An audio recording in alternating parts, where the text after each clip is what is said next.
स्वर्ग का हकदार कौन। मरने के बाद स्वर्ग के द्वार पर 4 व्यक्ति खड़े थे। इन 4 व्यक्तियों में पहला राजा था, दूसरा एक बिजनेसमैन था, तीसरा पंडित था और चौथा एक आम आदमी था, मतलब मजदूर। किसी को भी यह पता नहीं था कि कौन स्वर्ग के अंदर प्रवेश कर पाएगा और कौन वहीं से वापस लौटा दिया जाएगा। सब स्वर्ग का दरवाज़ा खुलने की राह देख रहे थे और आपस में बातें कर रहे थे। जैसे कि राजा को मरने से पहले से ही आदत थी, उसने अपनी बात सबसे पहले बताई। राजा ने कहा, मैं बहुत प्रख्यात राजा हूँ, मैंने धरती पर अपना बहुत नाम कमाया है, इसलिए पूरी संभावना है कि मैं ही स्वर्ग में जाऊंगा। फिर व्यापारी ने अपनी बात सामने रखी। वह बोला, मैंने धरती पर खूब धन कमाया और उस धन से मैंने सैकड़ों लोगों की मदद की, इसलिए मैं ही स्वर्ग का हकदार हूँ।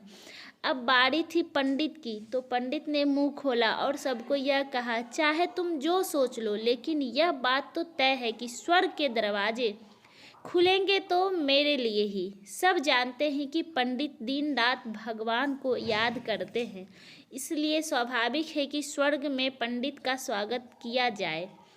जब सब ने अपना अपना पक्ष रख दिया, तब सबकी नज़र उस मजदूर पर थी जो चुपचाप अपनी नज़रें नीचे झुकाए बिना कुछ बोले वहीं पर खड़ा रहा। स्वर्ग का दरवाज़ा खुला और वहाँ पर एक देवदूत आकर खड़ा हो गया। देवदूत के हाथों में एक पुस्तक थी जिसमें इन सभी के कर्मों के बारे में लिखा हुआ था। देवदूत ने सबसे पहले राजा को अपने पास बुलाया और उसको पूछा, तुम बताओ, तुमने अपने जीवन में क्या क्या अच्छे कर्म किए हैं। मैं उन्हें इस पुस्तक में देखकर फैसला करूंगा कि तुम्हें अंदर आने देना है या नहीं। राजा ने कहा, मेरा राज्य जितना बड़ा था उतना ही समृद्ध था और मेरे राज्य के सभी लोग खुशहाल थे। सभी बड़े आनंद से रहते थे। मैंने उन्हें कभी भी किसी भी चीज़ की कमी नहीं होने दी।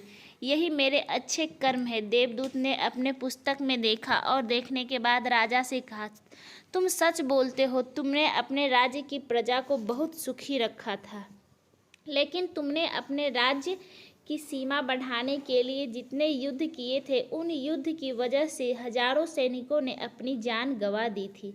उन हजारों सैनिकों के परिवार के दुख का कारण तुम बने थे, इसलिए तुम स्वर्ग में नहीं आ सकते। अब बारी थी व्यापारी की। व्यापारी से जब देवदूत ने पूछा कि तुम्हारे अच्छे कर्म क्या हैं, तब व्यापारी ने उससे कहा, मैंने सैकड़ों लोगों को खाना खिलाया है, कई आश्रमों में दान किया है, कई निराश्रित लोगों के लिए घर बनाकर दिया है, यह मेरे अच्छे कर्म हैं। देवदूत ने फिर से अपने पुस्तक में ध्यान से देखा और देखने के बाद व्यापारी से कहा, तुम्हारा कहना भी ठीक है कि तुमने बहुत दान धर्म किया है, लेकिन यह दान धर्म तुमने जिन पैसों से किया है, उन पैसों को कमाने के लिए तुमने ना जाने कितने झूठ बोले हैं, कितनी हेरा फेरियाँ की हैं और कितनी मिलावटें की हैं, इसलिए तुम भी स्वर्ग में नहीं आ सकते। जब पंडित से यही सवाल किया गया तो पंडित ने बड़े ही आत्मविश्वास के साथ कहा, मैंने अनगिनत लोगों को ज्ञान दिया है, हजारों यज्ञ और पूजाएं की है और दिन रात भगवान का जाप किया है, इससे अच्छे कर्म और क्या ही हो सकते हैं। देवदूत ने अपनी पुस्तक के अंदर झांक कर देखा और पंडित से कहा, आपने जितने भी लोगों को जो भी ज्ञान दिया है, उन बातों पर खुद कभी अमल नहीं किया। आपने यज्ञ पूजा या भगवान का नाम निस्वार्थ भाव से कभी नहीं लिया, इसलिए आपका भी स्वर्ग में आना प्रतिबंधित है। ये मजदूर यह सब देखकर हैरान था। वह अब तक जिन्हें महान समझता आ रहा था, उनकी व्याख्या स्वर्ग के दरवाजे पर आकर बदल गई थी।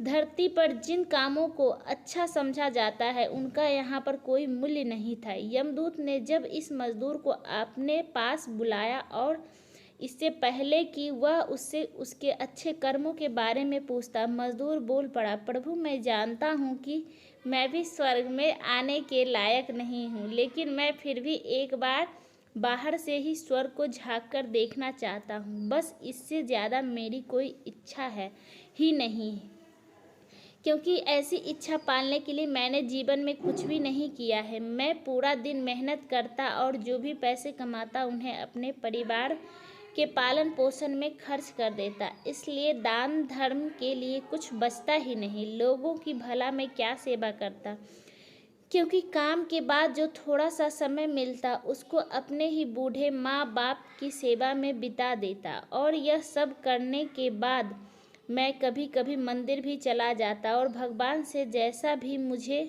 दिया है उस जीवन के लिए धन्यवाद कहता। देवदूत ने अपनी पुस्तक में बड़े ध्यान से देखा और थोड़ी देर देखते ही रहा। फिर उसने मजदूर से पूछा कि तुम याद करके बताओ, तुमने कभी तो कोई अच्छा काम किया होगा। मजदूर ने थोड़ी देर सोचने के बाद बोला, हाँ मुझे थोड़ा थोड़ा याद है। एक बार मैं बहुत भूखा था और मैं खाना ही खाने बैठा था कि एक बहुत ही कमज़ोर कुत्ता जो ठीक से चल भी नहीं पा रहा था वह मेरे पास आ गया और मेरे खाने को देखने लगा। तब मैंने अपनी रोटी उसे खिला दी थी और उस दिन मैं खुद भूखा सोया था। मजदूर की बात सुनने के बाद देवदूत मुस्कुराया और मजदूर को बड़े सम्मान से स्वर्ग के अंदर लेकर गया। दोस्तों, अच्छे कर्म लोभ मोह माया इन सब भाव में आकर नहीं किए जाते और ना ही उन्हें अच्छे कर्मों की श्रेणी में गिना जाता है। निस्वार्थ भाव से किया गया एक ही अच्छा कर्म भी आपके जीवन के सारे पाप धोने की शक्ति रखता है। इसलिए जब भी मौका मिले निस्वार्थ भाव से और अच्छे मन से अच्छे कर्म करें। तो कैसी लगी यह स्टोरी कमेंट में ज़रूर बताइएगा। अगर स्टोरी अच्छी